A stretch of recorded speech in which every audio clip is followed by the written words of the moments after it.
ছবির শুটিং চলাকালীন সময় জিজ্ঞেস করছিলাম যে আসলে এটা কি ফুল লেন্থ ফিল্ম হবে শেষ পর্যন্ত।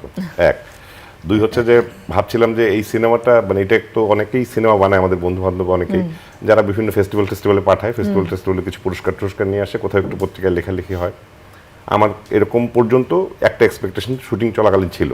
সুখ ও আনন্দের ধারায় ছোট সংসার হোক পরিবার পরিকল্পনায় জনস্বার্থে সেন্সেশন। শুটিং শেষ হওয়ার পরে মস্কো গেল। মস্কো যাওয়ার সময় যখন তার আগে আমরা নিজেরা একবার দেখেছি হলে, মানে ওনার সিনেস্কোপে নারায়ণগঞ্জে আমরা নিজেরা কলাকুশলীরা দেখেছি। তখন দেখার পর নিজে আমি এইটুকু বলতে চাই, যদি আমি সিনেমায় নাও অভিনয় করতাম তবুও মানুষকে বলতাম, বাংলাদেশের মানুষকে বলতাম এই সিনেমাটা হলে গিয়ে দেখেন। আমি যদি এর সাথে জড়িত নাও থাকতাম, নিজে দেখার পরে এই অনুভূতিটা হয়েছে।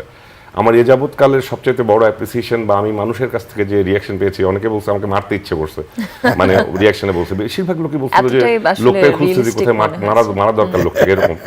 এখন বিশ্বাস করতে চাই এটাকে দর্শক হাউসফুল করবে, এটা বিশ্বাস করতে চাই।